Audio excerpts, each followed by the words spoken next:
चाल है जी आप लोगों की? ठीक ठाक है, खैरियत से हैं? आज जल्दी जल्दी बस मैंने सारा अरेंजमेंट किया है। एक्चुअली मैंने कहा ईद करीब है, एक तो वैसे ही मसरूफियत बहुत ज्यादा बड़ी हुई है, तो मैंने कहा ईद के हवाले से आपको मटन की एक बड़ी ही मजेदार सी रेसिपी आपको बता दूं। आप चिकन की भी बना सकते हैं और बीफ की भी बना सकते हैं। तो मैं आज बना रही हूँ मटन की। 1.5 किलो 1.5 kg मैंने मटन लिया है और उसके हिसाब से जो है ये सारी चीजें मैंने ली है। और मैं आज बना रही हूँ खड़े मसाले की कढ़ाई। इसको व्हाइट स्टू भी कहा जाता है और खड़े मसाले की कढ़ाई भी कहा जाता है। तो ये जनाब मैंने ऑनियन ले लिया है। मैंने अच्छे याद रखिएगा कि मैंने 1.5 किलो 1.5 kg के हिसाब से मैंने ये सारी चीजें ली हैं। तो आपने जितना भी बनाना है गोश्त या चिकन उसके हिसाब से आप ले सकते हैं सारी चीजें।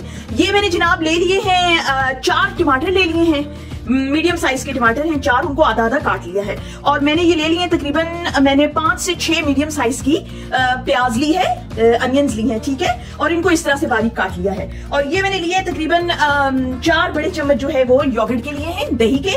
और ये अदरक लहसुन है, ये पिसा हुआ नहीं है, ये कुटा हुआ है। और ये बिल्कुल बारीक पिसा हुआ नहीं है, इसलिए कि खड़े मसाले के हम गोश्त बना रहे हैं, तो इसलिए मैंने इसको 2-3 दफा हल्का हल्का सा बस इसमें ग्राइंडर में चला लिया था इसको। तो ये होगा तकरीबन कोई 4 से 5 चम्मच जो है अदरक लहसुन पिसा हुआ है। और ये येलो इसलिए कि इसमें आपको पता है मैं हल्दी भी पीस के डालती हूँ, रॉ हल्दी यूज करती हूँ। और ये बारीक अदरक कटी हुई है। और ये अपने हिसाब से गार्निशिंग के लिए जितनी आप चाहें रख सकते हैं। ग्रीन चिलीज भी गार्निशिंग के लिए अपने हिसाब से जितनी आप खाते हैं। अब उसके बाद जो खड़े मसाले डलने हैं, तेजपात के 3 पीस मैंने ले लिए हैं। और ये साबित लाल मिर्च है 3-4 पीसेस उसके ले लिए हैं। और ये जी जावित्री है, जावित्री इतना सा बस आपने लेना है, इतना सा। और ये जायफल है और ये होगा तकरीबन 3 चुटकी पिसा हुआ जायफल।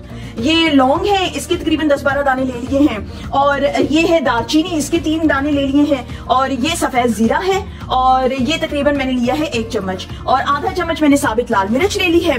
और वो काला जीरा आधे से भी थोड़ा कम चम्मच काले जीरे का ले लिया है। और 5 से 6 दाने छोटी इलायची के ले लिए हैं। तो ये सारी चीजें जो हैं ये डलेंगी खड़े मसाले के गोश्त में।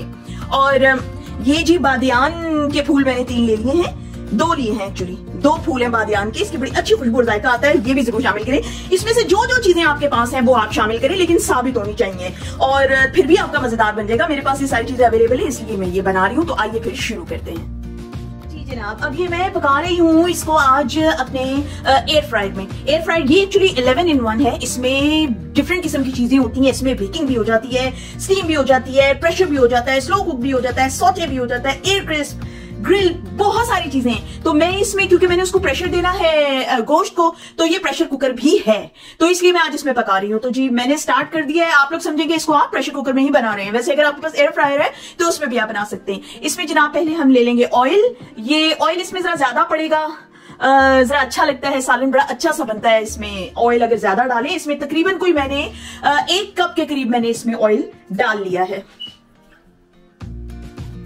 तेल जी हमारा अच्छी तरह से गर्म हो गया है। अब ये जो चीजें सारी मैंने आपको दिखाई थी, इसमें से देखिए मैं क्या क्या डाल रही हूँ। पहले इसमें आपने डालनी है ये वाली सारी चीजें। जीरा डाल लिया, काली मिर्च डाल लें, ये काला जीरा है ये भी डाल लें, और दालचीनी, लौंग और बादियान का फूल, इलायची और तेजपात और जावित्री। ये जो 2 चीजें हैं ना, ये है पिसा हुआ जायफल, ठीक है। ये मैंने आपको बताया था सिर्फ 3 चुटकी मैंने लिया है, ये और लाल मिर्चें साबित, ये मैं अभी बाद में डालूंगी। तो पहले हम देखते हैं कि उसको भून लें और फिर उसके अंदर प्याज डलेगी। ये देखिए जी, इसको आपने अच्छी तरह इतना इसको आपने सिर्फ भूनना है कि इसकी अच्छी सी खुशबू आने लगे मजेदार सी। इसको ब्राउन नहीं करना, ऐसा ना हो सारा ब्राउन हो जाए, उसकी शक्ल ही सारी खराब हो जाए। बस ये देखिए इतना ही इसको सिर्फ हमने भूनना है। इसकी खुशबू आनी शुरू हो गई है।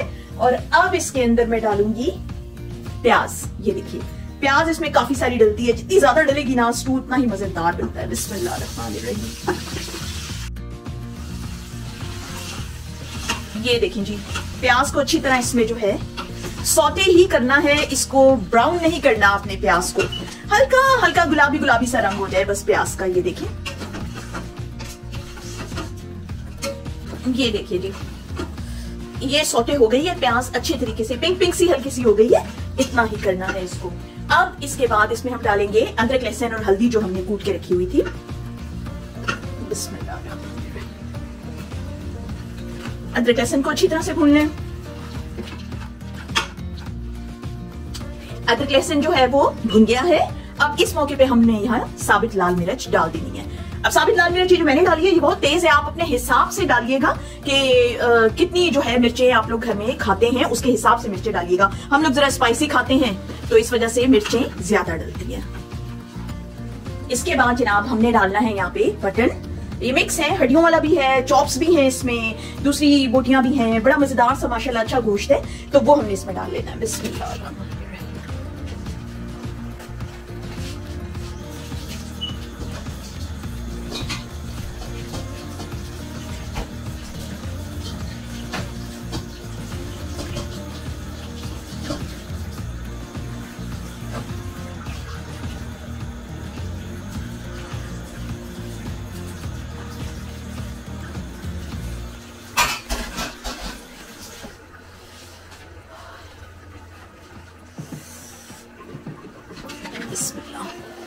ये देखिए जी,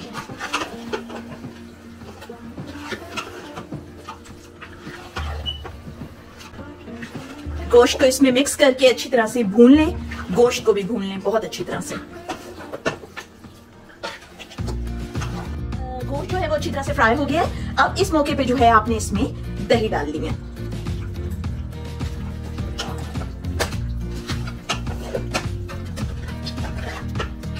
दही को अच्छी तरह से मिक्स करके दही के साथ गोश्त को अच्छी तरह से भून लें। इसका दही का पानी सुखाने तक जो है इसको मैंने अच्छी तरह भून लिया है और उसके बाद इसको ज्यादा आंच पे मैंने रखा ताकि दही का पानी सूख जाए। उस मौके पे जो है इसमें डालेंगे नमक, हस्बे जायका नमक डालें। दही का पानी सुखाने के बाद अब इसमें टमाटर हमने इस तरह जो आधे आधे करके डाले थे वो इस तरह से आपने इस पे रख देने हैं और उसके बाद इसको मैंने प्रेशर देना है। और जब प्रेशर देके मैं इसको निकालूंगी, खोलूंगी ढक्कन, तो फिर उसके बाद इसकी छिलके जो है वो चिमटे से पकड़ के मैं निकाल दूंगी और फिर उसके साथ इसको मिक्स करके भूनूंगी। अब अगर आप इसको प्रेशर कुकर के बगैर बना रहे हैं तो तकरीबन 45 से 55 मिनट तक इसको आपको पकाना पड़ेगा। और मैं चूंकि प्रेशर कुकर में बना रही हूँ तो मैंने बमुश्किल इसको 12 से 15 मिनट के लिए सिर्फ इसको प्रेशर देना है और गोश्त जो है वो गल जाएगा। एक्स्ट्रा पानी मैंने इसमें नहीं डाला क्योंकि प्याज का अपना बड़ा पानी है और टमाटर भी पानी छोड़ेगा, गोश्त भी अपना पानी छोड़ता है, तो इसलिए इस डिश में पानी नहीं डलेगा। तो मैं इसके समेत ही इसको प्रेशर दूंगी। इसके ऊपर मैं लिड रख दूंगी। ये प्रेशर हो गया इसका। अब इसको मैं सेट कर रही हूँ तकरीबन 10 मिनट्स के लिए। और जी ये निकाल लिया है मैंने। ये देखिए जी माशाल्लाह बड़ी अच्छी शक्ल बन गई है जी। अब इसको मैंने क्या करना है, सबसे पहले इसके जी ये मैंने छिलके निकाल ले रहे हैं टमाटर के।